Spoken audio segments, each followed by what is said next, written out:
કલોલના છત્રાલમાં રિક્ષા ચાલકે 5 મહિલા હોમગાર્ડ ઉપર એસિડ એટેક કર્યો હતો. એક મહિલા દાઝતા તેમને હોસ્પિટલ ખસેડાયા છે. ગાંધીનગરના કલોલમાં એસિડ એટેકની ઘટના સામે આવી છે. મહિલા હોમગાર્ડે રિક્ષા રોકતા તેની અદાવત રાખી અડધો કલાક બાદ એસિડ વડે રિક્ષા ચાલકે હુમલો કર્યો હતો. રિક્ષા ચાલકે એસિડનો બોટલ ભરીને આવ્યો અને મહિલાઓ ઉપર એસિડ ફેંક્યું હતું. આ હુમલામાં એક હોમગાર્ડ મહિલાને શરીરે એસિડ પડતા દાઝી ગયા હતા. હુમલો કરી રિક્ષા ચાલક ફરાર થઈ ગયો હતો. કલોલના છત્રાલ ઓવરબ્રિજ નીચે આજે સવારે હોમગાર્ડના જવાનો ટ્રાફિકની ફરજ બજાવી રહ્યા હતા. ત્યારે એક રિક્ષા આડી ઊભી હોવાથી હોમગાર્ડ ભાવનાબેને રિક્ષા ચાલકને રિક્ષા લેવાનું કહેતા તે ઉશ્કેરાઈ ગયો હતો. ત્યારબાદ અન્ય હોમગાર્ડના જવાનો આવી જતા રિક્ષા ચાલકને પોલીસ મથકે લઈ જવામાં આવ્યો હતો.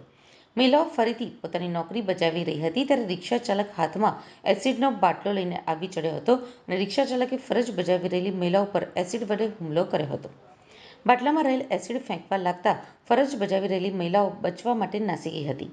આ હુમલામાં 5 જેટલી મહિલા હોમગાર્ડને શરીરે ઈજાઓ પહોંચી હતી, જેમાં ભાવનાબેન નામની મહિલાને મોઢાના ભાગે એસિડ પડતા દાઝી ગયા હતા. દાઝી ગયેલી મહિલાને સારવાર માટે કલોલની સિવિલ હોસ્પિટલમાં ખસેડવામાં આવી હતી.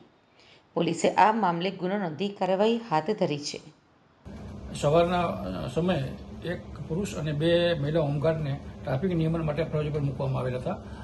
આ દરમિયાન સવારે 9 વાગે એક રિક્ષા ચાલક ત્યાં આવેલો, એ ટ્રાફિક નિયમનો ભંગ કરતો હોય અને તેના કારણે ટ્રાફિક જામ થતો હોય, તેથી ત્યાં હાજર મહિલા હોમગાર્ડે તેને રોકેલ અને કડક શબ્દોમાં સૂચના આપેલી અને ત્યાંથી તેને રવાના કરેલ.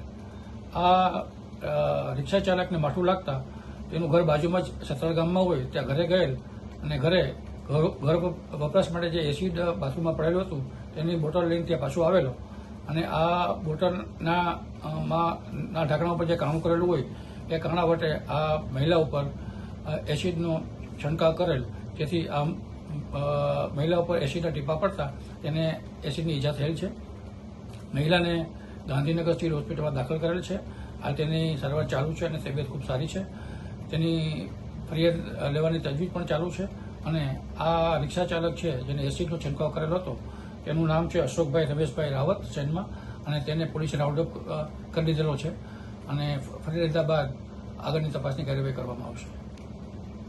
પોલીસે ત્વરિત કાર્યવાહી કરીને આરોપી રિક્ષા ચાલક અશોક રાવતને ઝડપી પાડ્યો છે. આ હુમલા પાછળનો ચોક્કસ ઈરાદો અને અન્ય કોઈ કારણો છે કે કેમ તે દિશામાં કલોલ પોલીસે વધુ તપાસ હાથ ધરી છે. આ ઘટનાને પગલે સમગ્ર વિસ્તારમાં ભયનો માહોલ છવાઈ ગયો છે અને મહિલાઓની સુરક્ષા ઉપર ફરી એકવાર સવાલો ઊભા થયા છે. પોલીસ દ્વારા આરોપી સામે કડક કાર્યવાહી કરવામાં આવે તેવી માંગ પણ ઉઠી રહી છે.